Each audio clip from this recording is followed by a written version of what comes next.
Welcome friends, मेरे channel पर आपका स्वागत है। चलिए हम लोग आज मौर्य काल से बहुत ही इम्पोर्टेंट ये चैप्टर आपका मौर्य काल है और इनसे हम लोग टॉप जितने भी एमसीक्यू क्वेश्चंस हैं उनको देखेंगे और सभी क्वेश्चंस बहुत ही इम्पोर्टेंट क्वेश्चन सब इनमें लिया गया है। इस वीडियो में आप ज़रूर देखिएगा और आपको आई होप अच्छा लगेगा ये वीडियो, क्योंकि आपका मौर्य काल से क्वेश्चंस एग्जाम में पूछे जाते हैं बहुत बार। तो चलिए हम लोग देखते हैं क्वेश्चन क्या क्या है और इनको आप अंतिम तक देखिएगा जितने सारे क्वेश्चन हैं। और अगर आप चैनल पर न्यू है तो सब्सक्राइब कर लीजिएगा ताकि हमेशा आपको अपडेट मिलता रहे और चैनल को सपोर्ट जरूर कीजिएगा। चलिए हम लोग पहला क्वेश्चन लेते हैं। आपका पहला क्वेश्चन क्या है? आपका पहला क्वेश्चन है, चाणक्य का अन्य नाम क्या था? आपके ऑप्शन हैं ए भट्टस्वामी, बी विष्णुगुप्त, सी है राजशेखर और डी में है आपका विशाख दत्त। तो इनका जो राइट आंसर होगा ऑप्शन बी हो जाएगा आपका। चाणक्य का अन्य दूसरा नाम क्या है? विष्णुगुप्त है, याद रखिएगा। अगर बात करें ये जो आपका चंद्रगुप्त मौर्य है, इनको हम लोग चाणक्य को एक कौटिल्य भी कहते हैं हम लोग, और याद रखिएगा चाणक्य को हम लोग कौटिल्य भी कहते हैं। और ये जो है चाणक्य की मदद से आपका जो है मौर्य साम्राज्य जो है, आपके सम्राट जो है चंद्रगुप्त मौर्य ने नंद वंशीय शासक धनानंद को मारकर मौर्य वंश का शासन कायम किया था। तो चाणक्य की सहायता से मौर्य सम्राट जो हैं चंद्रगुप्त मौर्य, इन्होंने धनानंद को पराजित किया था और आपका मौर्य वंश राजवंश की स्थापना की थी आपके चंद्रगुप्त मौर्य ने, याद रखिएगा। अगर बात करें हम लोग आपके अर्थशास्त्र जो हैं उनके आपके लेखक कौन हैं? आपके कौटिल्य हैं, जिनको हम लोग अर्थशास्त्र के रूप में जानते हैं, आपका कौटिल्य को। चलिए हम आगे बढ़ते हैं नेक्स्ट क्वेश्चन की ओर, उनको हम लोग देखते हैं। और ये अगर बात करें यहाँ पे ये विशाख दत्त जो हैं, इन्होंने आपका एक पुस्तक है जिनका नाम है आपका क्या? मुद्रा राक्षस। मुद्रा राक्षस ये पुस्तक का नाम है। ये विशाख दत्त द्वारा लिखी पुस्तक है। कौन सा? मुद्रा राक्षस। चलिए इनमें आपका जो है नंद वंश के पतन एवं मौर्य वंश के उत्थान के बारे में इनमें जानकारी मिलती है। किसमें? मुद्रा राक्षस में, याद रखिएगा। चलिए हम बढ़ते हैं आगे नेक्स्ट क्वेश्चन की और नेक्स्ट क्वेश्चन क्या उनको देखते हैं। आपका नेक्स्ट क्वेश्चन, निम्नलिखित में से किसकी तुलना मैकियावेली के प्रिंस से की जाती है? आपके ऑप्शन हैं कालिदास का मालविकाग्निमित्र, कौटिल्य का अर्थशास्त्र, सी वात्स्यायन का कामसूत्र, डी है तिरुवल्लर का तिरुकुल्लर। तो इनका जो राइट आंसर होगा वो है आपका ऑप्शन बी होगा आपका कौटिल्य का आपका जो अर्थशास्त्र है, इनकी तुलना आपका मैकियावेली के प्रिंस की जाती है। इनको जरूर याद रखिएगा, इम्पोर्टेंट है। चलिए हम लोग आगे बढ़ते हैं नेक्स्ट क्वेश्चन की ओर। नेक्स्ट आपका है, वह शासक कौन था जिसने राजसिंहासन में बैठने के लिए अपने बड़े भाई सुसीम की हत्या कर दी थी? ए में है अशोक, बी में है अजातशत्रु, सी में है कनिष्क और डी में है आपका सिमुक। तो इनका जो राइट आंसर होगा वो है ऑप्शन ए होगा आपका अशोक। अशोक ने आपका बड़े भाई सुमुक की हत्या की थी, याद रखिएगा, गद्दी को पाने के लिए। अगर हम लोग बात करें आपका अशोक का, तो अशोक जो हैं, अशोक जितने भी आपके अभिलेख उनके हैं वो सभी आपके प्राकृत भाषा में हैं। और अभिलेख का जो उत्कीर्ण ब्राह्मी लिपि को सर्वप्रथम जो है जेम्स प्रिंसेप ने आपका 1837 में इनको पढ़ा था। ये आपके अशोक के अभिलेख को याद रखिएगा, कौन? जेम्स प्रिंसेप ने पढ़ा था 1837 में। और इनके जो जितने भी अभिलेख, सर्वाधिक अभिलेख प्राकृत भाषा में है किनका? अशोक का अभिलेख। तो इनके जो और भी अभिलेख हैं जो कि ब्राह्मी, खरोष्टी, अरमाइक एवं ग्रीक लिपियों में मिलते हैं, लेकिन सर्वाधिक आपके प्राकृत भाषा में हैं इनके जो अभिलेख हैं। ये आपका भ्राभु अभिलेख में अशोक ने स्वयं को क्या कहा है? सम्राट कहा था। याद रखिएगा, जो भ्राभु अभिलेख है इनमें आपका अशोक ने स्वयं को क्या कहा? सम्राट कहा। चलिए हम आगे बढ़ते हैं नेक्स्ट क्वेश्चन की ओर, उनको देखते हैं। अशोक ने अपने सभी अभिलेखों में एक रूपता से किस प्राकृत का प्रयोग किया है? ए में है अर्धमगधी, बी में है सौरसेनी, सी में है मगधी और डी में है अंगिका। तो इनका राइट आंसर होगा ऑप्शन ए हो जाएगा आपका अर्धमगधी, इनका राइट आंसर होगा। याद रखिएगा, अशोक ने अपने सभी अभिलेखों में एक रूपता से किस प्राकृत भाषा का प्रयोग किया है? तो वो है आपके अर्धमागधी भाषा का प्रयोग किया है। नेक्स्ट क्वेश्चन देखते हैं आपका। नेक्स्ट आपका क्वेश्चन है, बिंदुसार ने विद्रोहियों को कुचलने के लिए अशोक को कहाँ भेजा था? तो ए में है स्वर्णनगरी, बी में है तक्षशिला, सी में है उज्जैन और डी में आपका है वैशाली। तो इनका जो राइट आंसर होगा वो है आपका बी होगा आपका तक्षशिला भेजा था बिंदुसार ने आपका विद्रोहियों को कुचलने के लिए। याद रखिएगा, कहाँ भेजा था? तक्षशिला भेजा था बिंदुसार ने विद्रोहियों को कुचलने के लिए अशोक को भेजा था। तो इसका राइट आंसर हो जाएगा ऑप्शन बी हो जाएगा आपका तक्षशिला। चलिए बढ़ते हैं हम नेक्स्ट क्वेश्चन की ओर और उनको देखते हैं हम लोग।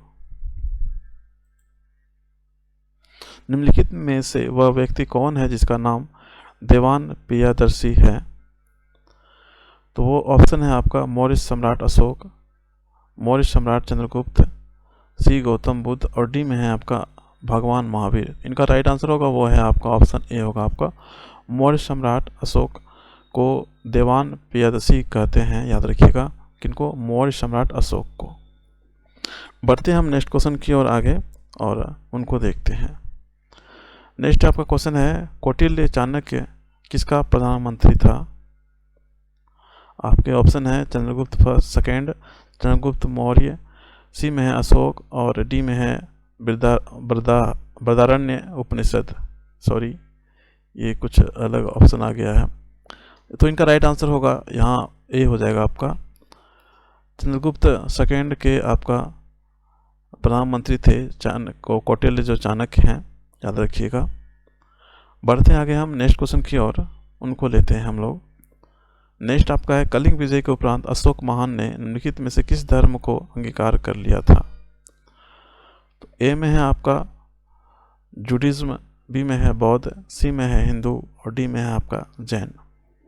इनका जो राइट आंसर होगा वो है बी होगा आपका कलिंग विजय के उपरांत अशोक महान ने आपका बौद्ध धर्म को अंगीकार कर लिया था, अपना लिया था। याद रखिएगा, कौन सा धर्म? बौद्ध धर्म। तो इनका राइट आंसर हो जाएगा आपका ऑप्शन बी हो जाएगा। चलिए हम आगे बढ़ते हैं और अगला क्वेश्चन को लेते हैं। अगला क्वेश्चन है आपका, चंद्रगुप्त के शासन विस्तार में किसने मुख्य रूप से मदद की थी? ए में है सुद्धोधन, बी में है उमागुप्त, सी में है चाणक्य और डी में है आपका शूद्रक। इनका राइट आंसर होगा वो है आपका सी होगा आपका चाणक्य ने चंद्रगुप्त के शासन के विस्तार में मुख्य रूप से मदद की थी। यह हम बता चुके हैं आपको कि चाणक्य ने किस प्रकार चंद्रगुप्त मौर्य की सहायता की, मदद की आपका शासन विस्तार को बढ़ाने में। जो धनानंद है नंद वंश के, उनको पराजित करवाने में इनका ही हाथ है चाणक्य का, और शासन विस्तार में बहुत बड़ा इनका हाथ है। तो इनको जरूर याद रखिएगा, यह शासन विस्तार में मुख्य रूप से मदद किया है चाणक्य ने चंद्रगुप्त का। चलिए हम आगे बढ़ते हैं, अगला क्वेश्चन लेते हैं, वो क्या है देखते हैं आपका। अगला क्वेश्चन आपका है, प्राचीन भारत का वह प्रसिद्ध शासक जिसने अपने जीवन के अंतिम दिनों में जैन धर्म को अपनाया था। ए में है चंद्रगुप्त मौर्य, बी में है अशोक, सी में समुद्रगुप्त, डी में है आपका बिंदुसार। इनका जो राइट आंसर होगा वो है ऑप्शन ए होगा आपका चंद्रगुप्त मौर्य ने आपका जीवन के अंतिम दिनों में आपका जैन धर्म को अपनाया था। कौन? चंद्रगुप्त मौर्य ने। चंद्रगुप्त मौर्य का जो है शासनकाल कब से कब तक रहा, 322 से लेके इनका 298 ईसा पूर्व तक रहा था। याद रखिएगा, आपका 322 से लेके 298 ईसा पूर्व तक रहा इनका शासनकाल।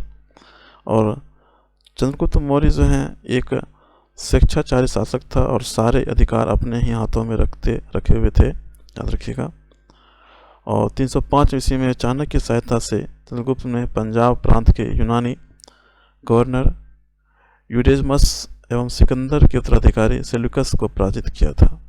कब? 305 में। इनके बारे में बहुत सारे बातें हैं, धीरे धीरे हम लोग और भी क्वेश्चन को लेंगे तो आपको सभी क्लियर होते चलेंगे। तो चलिए हम आगे बढ़ते हैं। अगर बात करें सेल्यूकस की, बात करें, सेल्यूकस की पुत्री थी एक आपका हेलेना, जिनका विवाह चंद्रगुप्त मौर्य से हुआ था। और सेल्यूकस ने मेगिस्थिस को अपना दूत बनाकर चंद्रगुप्त मौर्य के दौरान भेजा था, जहां उसने इंडिका की रचना की थी, एक पुस्तक है। तो इन सभी को आप जरूर याद रखिएगा। तो ये सब थे मेन चीज़ हैं जो जिनसे आपका जो है आपके चंद्रगुप्त मौर्य का शासन विस्तार हुआ। चलिए हम आगे बढ़ते हैं और नेक्स्ट क्वेश्चन को लेते हैं। अगला क्वेश्चन क्या है आपका? नेक्स्ट आपका क्वेश्चन है, मौर्य साम्राज्य में प्रचलित मुद्रा का नाम क्या था? ए में है पन, बी में है तौल, सी में है काकनी, डी में है आपका दिनार।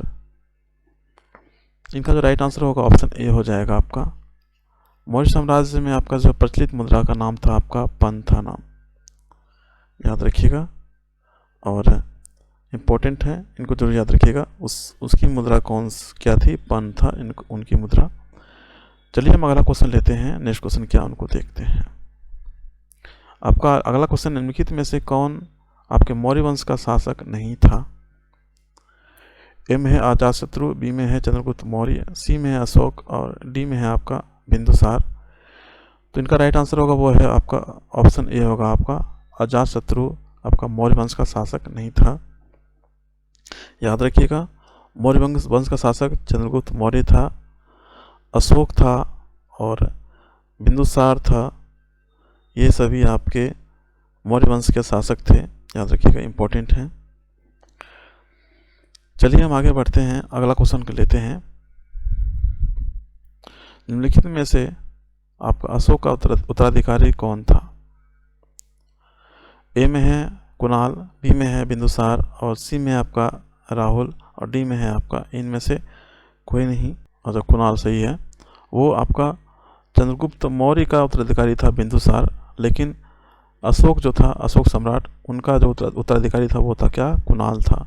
याद रखिएगा, ऑप्शन ए इनका करेक्ट आंसर हो जाएगा। अशोक का उत्तराधिकारी कौन था? कुणाल था। चलिए हम अगला क्वेश्चन को लेते हैं। नेक्स्ट आपका क्वेश्चन है, मुद्रा राक्षस का लेखक निम्न में से कौन है?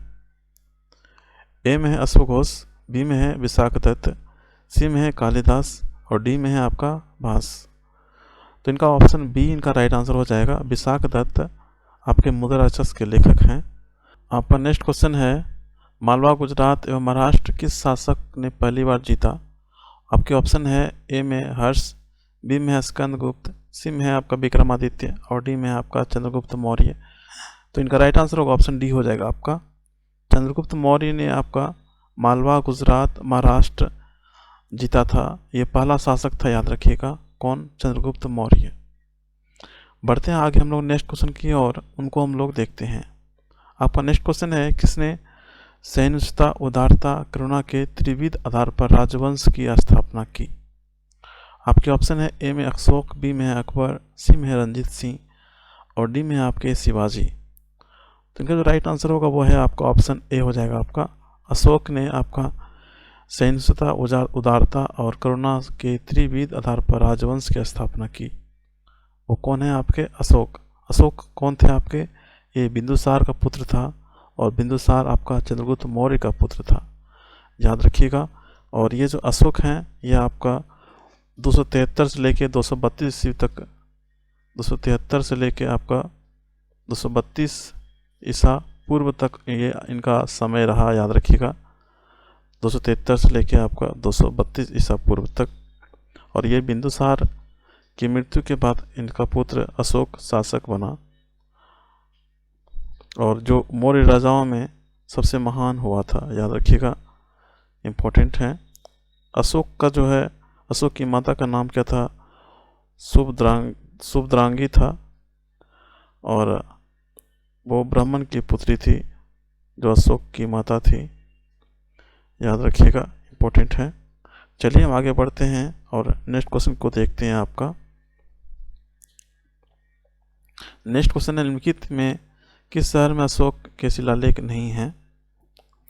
आपके ए में है गिरनार, बी में है कंधार, सी में है पाटलिपुत्र, और डी में है आपका टोपरा। इनका जो राइट आंसर होगा वो है आपका option C. Option C right होगा आपका। पाटलिपुत्र में इनका शिलालेख नहीं है, याद रखिएगा। चलिए हम लोग आगे बढ़ते हैं और अगला क्वेश्चन को लेते हैं, वो क्या है उनको देखते हैं हम लोग। अगला क्वेश्चन है आपका, नंद वंश के पश्चात मगध पर किस राजवंश ने शासन किया?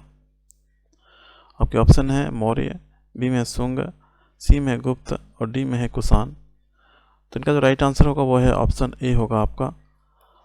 नंद वंश के पश्चात मगध पर आपका मौर्य वंश ने शासन किया था, जो कि धनानंद को आपके चंद्रगुप्त मौर्य ने पराजित कर दिया था चाणक्य के सहायता से। तो उनके बाद आपका मौर्य वंश का साम्राज्य स्थापित हो गया था। तो इनका ऑप्शन ए इनका राइट आंसर होगा। चलिए हम आगे बढ़ते हैं और अगला क्वेश्चन को लेते हैं। अगला क्वेश्चन है, मौर्य काल में शिक्षा का सर्वाधिक प्रसिद्ध केंद्र था? आपके ऑप्शन है वैशाली, बी में नालंदा, सी में है तक्षशिला, और डी में आपका उज्जैन। तो इनका राइट आंसर होगा वो होगा आपका ऑप्शन सी होगा आपका। तक्षशिला आपका मौर्य काल में शिक्षा का सर्वाधिक प्रसिद्ध केंद्र था, याद रखिएगा, कौन सा? तक्षशिला। और ये बिंदुसार के शासनकाल में तक्षशिला में 2 विद्रोह हुए थे, इनको भी जरूर याद रखिएगा। जिसे शांत करने के लिए उसने अशोक वो सुसीम को भेजा था। चलिए हम अगला क्वेश्चन को लेते हैं और नेक्स्ट क्वेश्चन क्या है उनको हम लोग देखते हैं। अगला क्वेश्चन है, जिसके ग्रंथ में आपके चंद्रगुप्त मौर्य का विशिष्ट रूप से वर्णन हुआ है वह है भास, बी में है शूद्रक, सी में है विशाखदत्त, और डी में है आपका अश्वघोष। तो इनका राइट आंसर होगा वो है आपका ऑप्शन सी होगा आपका। विशाखदत्त की जो पुस्तक है मुद्रा राक्षस, इनमें आपका चंद्रगुप्त मौर्य का आपका विवरण मिलता है, इनमें विशिष्ट रूप से वर्णन किया गया है इनमें आपका। कौन में? मुद्रा राक्षस, जो कि विशाखदत्त द्वारा लिखी पुस्तक है, याद रखिएगा, बहुत ही इंपॉर्टेंट है, आपके एग्जाम में क्वेश्चन आ सकते हैं ये वाले। और इंडिका जो है आपका जो मेगस्थनीज द्वारा लिखी पुस्तक है, और इनमें आपको मौर्य काल के प्रशासन, समाज और अर्थव्यवस्था का प्रकाश डालता है। और एक जस्टिन है, यूनानी लेखक है जो जस्टिन, उनके अनुसार क्या है, चंद्रगुप्त के पूरे भारत पर विजय प्राप्त की। किनके अनुसार? जस्टिन, यूनानी लेखक, उनके अनुसार। चलिए आगे बढ़ते हैं और अगला क्वेश्चन को लेते हैं हम लोग। अगला क्वेश्चन है, अशोक के शिलालेखों में प्रयुक्त भाषा है? ए में है संस्कृत, बी में है प्राकृत, सी में है आपका पाली, और डी में है आपका हिंदी। इनका राइट आंसर होगा ऑप्शन बी हो जाएगा आपका। प्राकृत भाषा जो है के शिलालेख सबसे ज़्यादा प्रमुख इनमें मिलता है, इनका सबसे ज़्यादा प्रमुख भाषा थे प्रयुक्त किए हैं इन्होंने, प्राकृत भाषा, याद रखिए, ऑप्शन बी इनका करेक्ट आंसर होगा।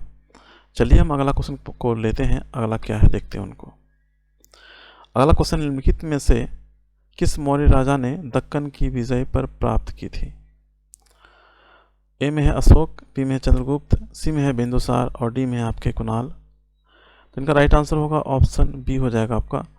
चंद्रगुप्त ने आपका क्या है वो मौर्य राजा थे और दक्कन की विजय प्राप्त की थी, याद रखिएगा, कौन? चंद्रगुप्त मौर्य।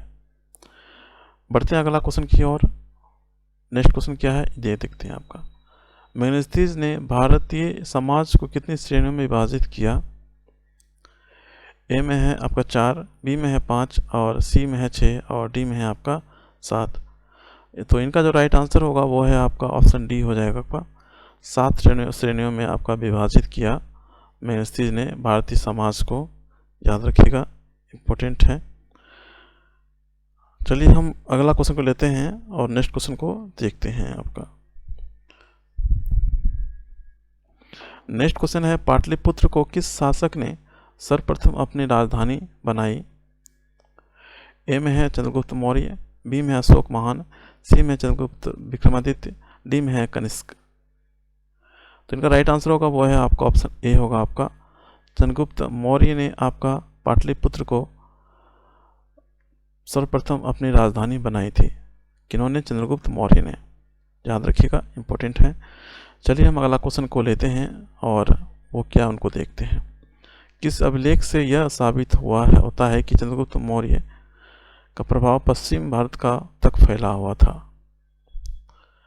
तो ए में है कलिंग अभिलेख, बी में है आपका अशोक गिरनार अभिलेख, और एक सी में है आपका रुद्रदमन जूनागढ़ अभिलेख, और डी में है आपका अशोक का सोपारा अभिलेख। तो इनका जो राइट आंसर होगा वो है आपका ऑप्शन सी होगा आपका, रुद्रदमन का जूनागढ़ अभिलेख। ये जो जूनागढ़ अभिलेख है ये रुद्रदमन का जूनागढ़ अभिलेख है और ये संस्कृत में है और चंद्रगुप्त के नाम का ये उल्लेख इनमें है आपका। इसमें मौर्य काल में निर्मित सुदर्शन झील की जानकारी मिलती है, याद रखिएगा। और इस झील का निर्माण चंद्रगुप्त मौर्य के शासनकाल में आपका जो पुष्यगुप्त वैश्य ने गुजरात के सौराष्ट्र प्रांत में सिंचाई व्यवस्था के लिए करवाया था। तो इतने सारे फैक्ट हैं, आप जरूर इनको याद रखिएगा जो जूनागढ़ अभिलेख है इनके विषय में। चलिए हम अगला क्वेश्चन को लेते हैं और वो क्या उनको हम लोग देखते हैं। अगला क्वेश्चन है आपका है, सांची का स्तूप किसने बनवाया था?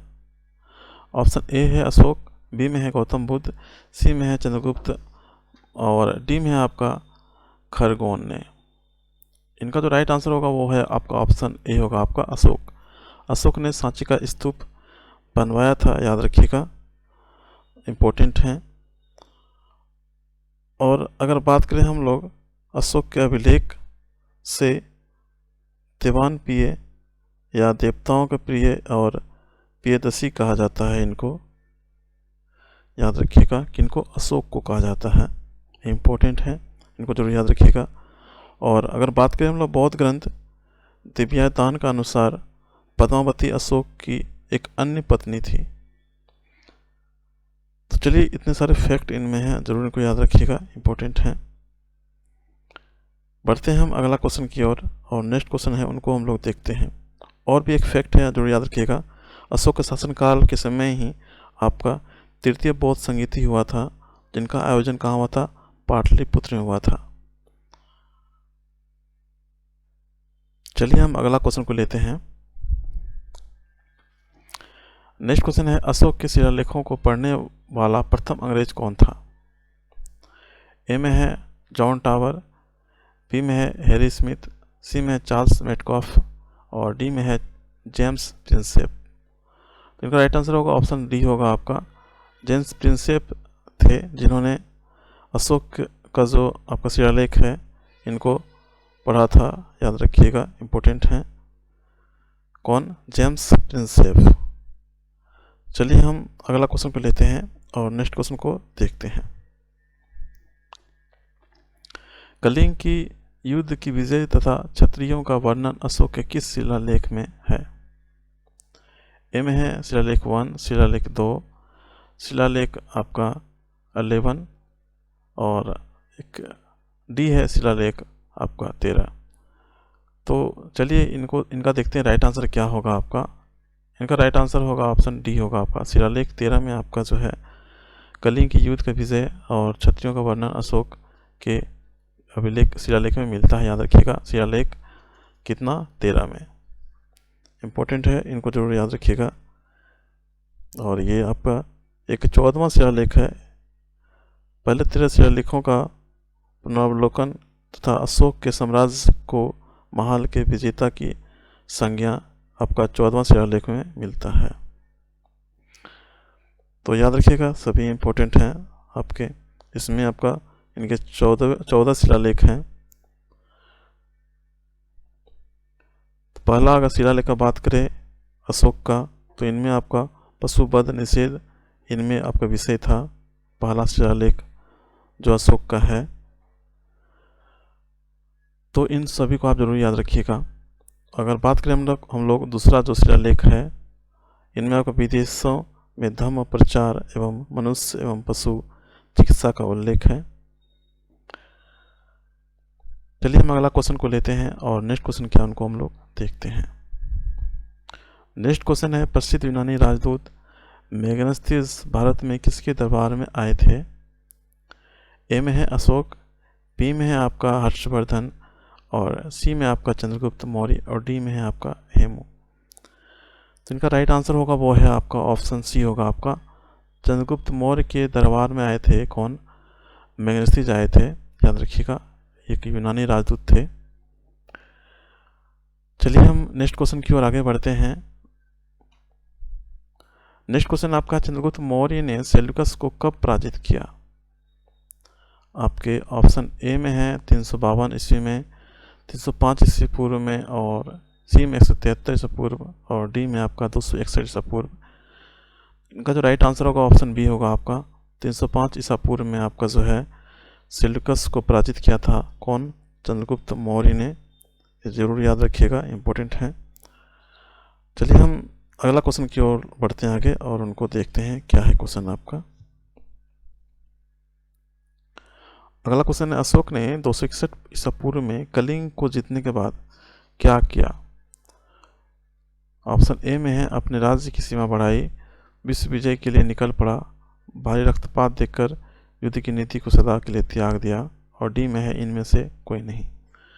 तो इनका राइट आंसर होगा ऑप्शन सी होगा आपका जो भारी रक्तपात देखकर युद्ध की नीति को सदा के लिए त्याग दिया था, याद रखिएगा, अशोक ने, इम्पोर्टेंट है। चलिए हम अगला क्वेश्चन को लेते हैं और नेक्स्ट क्वेश्चन का क्या है उनको देखते हैं। अगर बात करें हम लोग आपके मौर्य वंश का अंतिम शासक कौन था, तो वो थे आपके वृद्धरथ थे, अंतिम मौर्य शासक था। चलिए हम नेक्स्ट क्वेश्चन की ओर आगे बढ़ते हैं। अशोक के अधिकांश अभिलेख किस भाषा व लिपि में है? तो ए में है प्राकृत व ब्राह्मी, बी में है संस्कृत व ब्राह्मी, सी में है पाली व ब्राह्मी, और डी में है इनमें से कोई नहीं। इनका जो राइट आंसर होगा वो है आपका ऑप्शन ए होगा आपका, प्राकृत व ब्राह्मी में आपका इनकी अधिकांश भाषा व लिपि मिलती है अभिलेख का, प्राकृत व ब्राह्मी में। नेक्स्ट क्वेश्चन है आपका, किस ग्रंथ में चंद्रगुप्त मौर्य के लिए विरसल निम्नकुल का शब्द का प्रयोग किया गया है? तो ए में है ब्राह्मण साहित्य, बी में है आपका जैन साहित्य, सी में है मुद्रा राक्षस, और डी में आपका बौद्ध ग्रंथ। इनका राइट आंसर होगा वो ऑप्शन सी होगा आपका, मुद्रा राक्षस में आपका चंद्रगुप्त मौर्य के बारे में आपका विरसल निम्नकुल इनका मतलब होता है शब्द का प्रयोग किया गया है। किस पुस्तक में?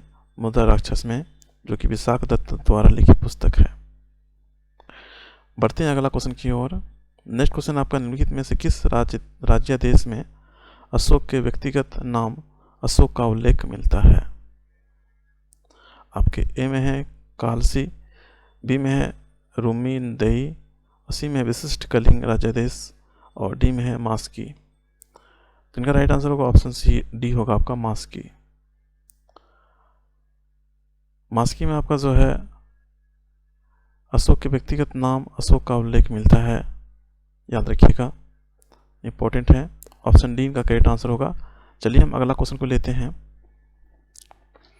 अगला क्वेश्चन है, श्रीनगर की स्थापना किस मौर्य शासक ने की? ए में है अशोक, बी में है बिंदुसार, सी में चंद्रगुप्त, और डी में है आपका दशरथ। तो इनका राइट आंसर होगा वो है आपका अशोक। श्रीनगर की स्थापना अशोक ने करवाया था, ये मौर्य शासक था, याद रखिएगा। और अगर बात करें हम लोग अशोक, ये बिंदुसार का पुत्र था अशोक, और बिंदुसार आपका चंद्रगुप्त मौर्य का पुत्र था। और अगर बिंदुसार का बात करें, बिंदुसार को अमित्रघात भी कहते हैं, इस नाम से प्रसिद्ध है। इसका मतलब होता है शत्रुओं का नाश करने वाला। इसलिए इनको हम लोग अमित्रघात के नाम से भी जानते हैं। किनको? बिंदुसार को। चलिए हम अगला क्वेश्चन को लेते हैं और नेक्स्ट क्वेश्चन क्या उनको देखते हैं। नेक्स्ट आपका है, किस ग्रंथ में शूद्रों के लिए आर्य शब्द का प्रयोग हुआ है?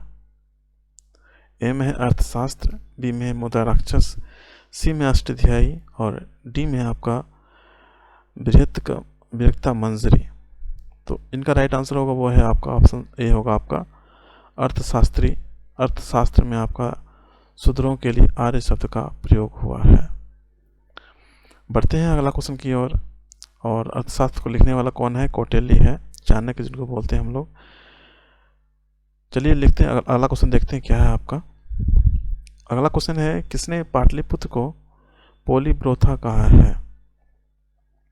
आपके ऑप्शन है मेगस्थनीज, बी में है स्टेबो, सी में है प्लूटार्क और डी में है आपका एरियन। तो इनका राइट आंसर होगा वो है आपका ऑप्शन ए होगा आपका मेगस्थनीज ने आपका पाटलिपुत्र को पोलीब्रोथा कहा है। याद रखिएगा, पोलीब्रोथा क्यों कहा है ये भी समझना जरूरी है। अगर बात करें हम लोग पाटलिपुत्र को, तो पोलीब्रोथा आपका मेगस्थनीज ने कहा था। अगर और भी इनका फैक्ट को जाने तो मेगस्थनीज अनुसार क्या है कि भारतीय समाज 7 वर्गों में बटा हुआ था। वो है आपका कृषक, शिकारी, मंत्री, दार्शनिक, निरीक्षक, व्यापारी एवं योद्धा। इस 7 वर्गों में आपका ये विभाजित किया है समाज को मेगस्थनीज ने। याद रखिएगा, उनके अनुसार भारतीय शिव एवं कृष्ण की पूजा करते थे। किनके अनुसार? मेगस्थनीज अनुसार है आपका ये। तो ज़रूर इनको याद रखिएगा सभी इंपॉर्टेंट फैक्ट को।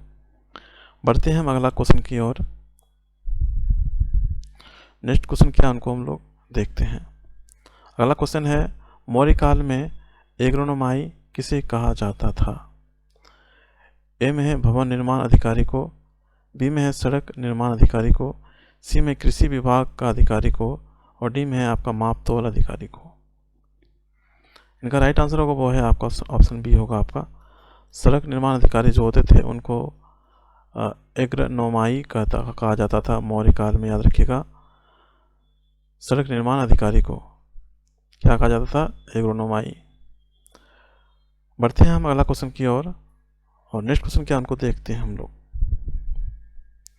नेक्स्ट क्वेश्चन है, मौर्य काल में गुप्तचरों का क्या कहा जाता था? जो गुप्तचर होते थे उनको क्या कहा जाता था मौर्य काल में? आपके ऑप्शन है गुरु पुरुष, बी में गुप्तचर, सी में संस्था एवं संचार और डी में है आपका खोजी। इनका राइट आंसर होगा ऑप्शन ए होगा आपका गुरु पुरुष कहा जाता था जो गुप्तचर होते थे मौर्य काल में। बढ़ते हैं हम अगला क्वेश्चन की ओर। नेक्स्ट क्वेश्चन क्या उनको देखते हैं। किस जैन ग्रंथ में चंद्रगुप्त मौर्य के जैन धर्म अपनाने का उल्लेख मिलता है? ए में है पूर्व, बी में है प्रशिष्ट पर्वन, सी में अंग और डी में है उपांग। तो इनका जो राइट आंसर होगा वो होगा ऑप्शन बी हो जाएगा आपका परिशिष्टा पर्वन। इनमें आपका जो है चंद्रगुप्त मौर्य के जैन धर्म अपनाने का उल्लेख मिलता है। कौन सा? परिशिष्ट पर्वन में आपका मिलता है। याद रखिएगा, इंपॉर्टेंट है। नेक्स्ट आपका जो है क्वेश्चन को देखते हैं हम लोग। नेक्स्ट क्वेश्चन है, अशोक के बारे में जानने के लिए महत्वपूर्ण स्रोत है। ए में है आहत मुद्रा, बी में शिलालेख, सी में है यूनानी लेखक, डी में है बौद्ध साहित्य। तो इनका राइट आंसर होगा वो है आपका ऑप्शन बी होगा शिलालेख आपका प्रमुख साधन है अशोक के बारे में जानने के लिए। नेक्स्ट आपका क्वेश्चन है, अशोक के काल में कौन सी लिपि दक्षिण भारत में प्रवर्तित हुई थी? ए ब्राह्मी, बी में है अरमाइक, सी में खरोष्ठी और डी में है यूनानी। तो इनका राइट आंसर होगा वो है आपका ऑप्शन ए होगा आपका ब्राह्मी आपका जो है लिपि दक्षिण भारत में परिवर्तित हुई थी। नेक्स्ट क्वेश्चन को लेते हैं हम लोग। अगला क्वेश्चन आपका है, अशोक का अभिलेख भारतीय उपमहाद्वीप के बाहर भी पाया गया है, निम्नलिखित में से किस देश में यह पाया गया? ए में चीन में है, बी में बर्मा, सी में अफगानिस्तान और डी में आपका नेपाल। इनका राइट आंसर होगा ऑप्शन सी होगा आपका। अफगानिस्तान में पाया गया है, आपका उपमहाद्वीप में आपका पाया गया है अशोक का अभिलेख शिलालेख जो होता है आपका, याद रखिएगा, इंपॉर्टेंट है। ऑप्शन सी इनका करेक्ट आंसर होगा अफगानिस्तान। अगला क्वेश्चन है आपका, गौतम बुद्ध का जन्म कब हुआ? इनका जन्म जो है आपका 568 ईसा पूर्व, बी में है 563 ईसा पूर्व, सी में आपका 654 ईसा पूर्व और डी में है आपका 565 ईसा पूर्व। तो इनका राइट आंसर होगा ऑप्शन बी हो जाएगा आपका, 563 ईसा पूर्व इनका जन्म हुआ था, याद रखिएगा। ऑप्शन बी इनका करेक्ट आंसर हो जाएगा। नेक्स्ट है आपका, भारतीय लिखने की कला नहीं जानते थे, यह किसकी उक्ति है? बी ए में कौटिल्य, बी में है आपका प्लिनी और सी में है प्लूटार्क, डी में है मेगास्थनीज। इनका राइट आंसर होगा ऑप्शन डी होगा आपका, मेगास्थनीज इनका राइट आंसर हो जाएगा आपका। भारतीयों को लिखने की कला नहीं है जानते हैं, यह इसकी उक्ति थी, क्योंकि मेगास्थनीज की उक्ति थी। नेक्स्ट क्वेश्चन है आपका, अशोक द्वारा कलिंग पर चढ़ाई की जानकारी के लिए कौन सबसे महत्वपूर्ण स्रोत है? ए में महावंश, बी में है दिव्यादान, सी में है 13वां बृहत शिलालेख, डी में आपका 7वां स्तंभ शिलालेख। इनका राइट आंसर होगा वो ऑप्शन सी होगा आपका, 13वां बृहत शिलालेख, याद रखिएगा, इंपॉर्टेंट है। इनमें आपका अशोक द्वारा कलिंग पर चढ़ाई की जानकारी आपका इनसे आपका मिला है, 13वां बृहत शिलालेख से मिला है, याद रखिएगा। चलिए हम अगला क्वेश्चन को लेते हैं और नेक्स्ट क्वेश्चन क्या उनको देखते हैं। नेक्स्ट आपका, बिंदुसार की मृत्यु के समय अशोक एवं प्रांत का गवर्नर था, इस प्रांत की पहचान करें। ए में उज्जैन, बी में तक्षशिला, सी में आपका स्वर्णगिरी और डी में है तोसली। इनका राइट आंसर होगा वो है आपका उज्जैन। उज्जैन प्रांत था जहाँ पे आपका बिंदुसार की मृत्यु के समय अशोक एक प्रांत का गवर्नर था, वो कौन सा प्रांत था? उज्जैन था, याद रखिएगा। ऑप्शन ए इनका राइट आंसर हो जाएगा, उज्जैन। चलिए हम आगे बढ़ते हैं नेक्स्ट क्वेश्चन की ओर, उनको हम लोग लेते हैं। किस शिलालेख में अशोक ने घोषणा की है कि सभी मनुष्य मेरे बच्चे हैं? ए में है पृथक कलिंग शिलालेख, बी में है दूसरा बृहत शिलालेख, सी में है 5वां बृहत शिलालेख और डी में है बराबर गुहा लेख। इनका राइट आंसर होगा ऑप्शन ए होगा आपका, पृथक कलिंग शिलालेख, याद रखिएगा। इनमें आपका जो है अशोक ने घोषणा की है कि सभी मनुष्य मेरे बच्चे हैं। बढ़ते हैं अगले क्वेश्चन की ओर और नेक्स्ट क्वेश्चन को देखते हैं आपका। नेक्स्ट है आपका, कौन सी घोषणा युद्ध और हिंसा के प्रति अशोक के आंतरिक दुख को स्पष्ट करता है? ए में गिरनार शिलालेख, बी में है मनसेरा शिलालेख और सी में है 5वां बृहत शिलालेख और डी में है आपका कलिंग या पृथक शिलालेख। तो इनका राइट आंसर होगा ऑप्शन डी होगा आपका, कलिंग का पृथक शिलालेख। ये आपका युद्ध और हिंसा के प्रति अशोक के आंतरिक दुख का स्पष्ट करता है, याद रखिएगा, कलिंग का पृथक शिलालेख। बढ़ते हैं हम अगले क्वेश्चन की ओर और नेक्स्ट क्वेश्चन को लेते हैं हम लोग। नेक्स्ट आपका है, अशोक ने श्रीलंका में बौद्ध धर्म का प्रचार हेतु किसे भेजा? ए में है महेंद्र, बी में है संघमित्रा, सी में ए और बी दोनों और डी में है आपका महारक्षित। तो इनका राइट आंसर होगा ऑप्शन सी हो जाएगा आपका, महेंद्र और संघमित्रा, इन दोनों को भेजा था बौद्ध का प्रचार करने हेतु।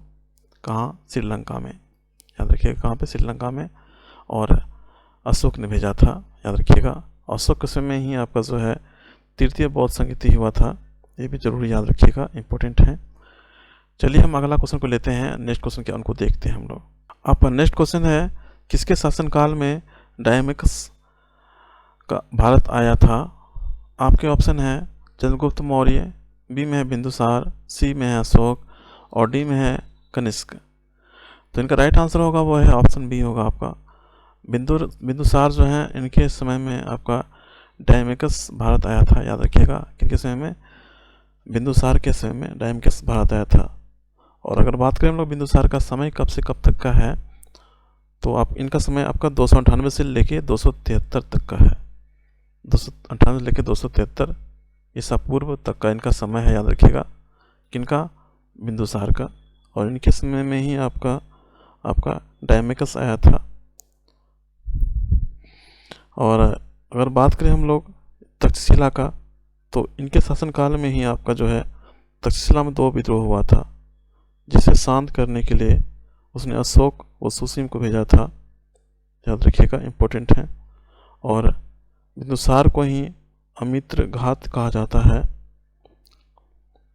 तो इतने सारे फैक्ट हैं, आप इनको जरूर याद रखिएगा। तो जितने सारे इम्पोर्टेंट क्वेश्चन थे आपके मौर्य काल से संबंधित, सभी को हम इसमें डिस्कस कर चुके हैं। और आई होप लगभग सभी क्वेश्चन इनमें आपका कवर हो चुका है मौर्य काल से रिलेटेड। तो आप इनको ज़रूर एक बार देखिएगा, और अच्छा लगे तो लाइक कीजिएगा और फ्रेंड्स साथ ज़रूर शेयर कीजिएगा।